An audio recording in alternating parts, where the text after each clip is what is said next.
টাওয়ারে মোট ৯৬ লিফট আছে। এই টাওয়ারে রয়েছে প্রায় ১৫ লক্ষ স্কয়ার মিটার ফ্লোর এরিয়া। ঘড়ির দৈর্ঘ্য ৪৩ মিটার, ওজন প্রায় ২১ টন এবং এতে ২০ লাখ এলইডি লাইট রয়েছে। বেশিরভাগ মানুষ জানে না, ক্লক টাওয়ারের চাঁদের অংশে, যার প্রতিটি মোড়ানো ২৪ ক্যারেট সোনার পাতা, ২৬টি সার্চ লাইট রয়েছে, যেগুলো ১০ কিমি দূর পর্যন্ত আলো পাঠাতে পারে। লাইক ও ফলো করুন যেন পরবর্তী পর্বগুলো মিস না হয়। কাবার পাশে দাঁড়িয়ে আছে এমন একটি টাওয়ার, যা শুধু আকাশ ছুঁয়েই থেমে থাকেনি, সেটি লুকিয়ে রেখেছে এমন কিছু তথ্য, যা শুনলে অবিশ্বাস্য মনে হবে। বিশ্বের তৃতীয় সর্বোচ্চ ভবন মক্কার ক্লক টাওয়ার, যাকে আবরাজ আল বাইত বলা হয়, এটি কাবা শরীফের মাত্র কয়েক মিটার দূরে অবস্থিত। এর উচ্চতা ৬০১ মিটার, ১২০টি ফ্লোর উপরে এবং ৩টি ফ্লোর নিচে রয়েছে। টাওয়ারে মোট ৯৬ লিফট আছে, যা সহজে মসজিদুল হারামে পৌঁছাতে সাহায্য করে। টাওয়ার থেকে কাবা শরীফের মনোমুগ্ধকর দৃশ্য দেখা যায়। অনেকেই জানে না, এটি বিশ্বের দ্বিতীয় সবচেয়ে ব্যয়বহুল বিল্ডিং।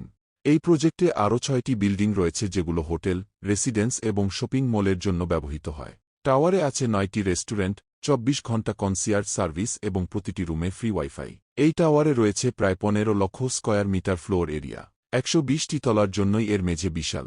এত বড় বিল্ডিং হলেও এটি মাত্র ৬ বছরে নির্মাণ সম্পন্ন হয়, যা এক প্রকার রেকর্ড। ঘড়ির দৈর্ঘ্য ৪৩ মিটার, ওজন প্রায় ২১ টন। এটি বিগ বেনের চেয়ে ৩৬ গুণ বড়। চারদিকে ৪টি ঘড়ি বসানো হয়েছে এবং এতে ২০ লাখ এলইডি লাইট রয়েছে। উত্তরে ও দক্ষিণে লেখা গি আল্লাহু আকবার কে এবং পূর্ব ও পশ্চিম পাশে রয়েছে কুরআনের আয়াত। বেশিরভাগ মানুষ জানে না, ক্লক টাওয়ারের চাঁদের অংশে একটি নামাজের ঘর আছে। এখানেই রয়েছে সৌদির সবচেয়ে উঁচু অবজারভেশন ডেক ৫৫৮ মিটার উপরে। সাথে আছে ইসলামিক মিউজিয়াম, চাঁদ দেখার কেন্দ্র এবং একসাথে ১০,০০০ মানুষ নামাজ আদায় করতে পারে এমন বিশাল মুসল্লা। টাওয়ারটি সাজানো হয়েছে প্রায় ৯৮ মিলিয়ন মোজাইক টাইলস দিয়ে, যার প্রতিটি মোড়ানো ২৪ ক্যারেট সোনার পাতা। টাওয়ারের শীর্ষে ২৬টি সার্চ লাইট রয়েছে, যেগুলো ১০ কিমি দূর পর্যন্ত আলো পাঠাতে পারে।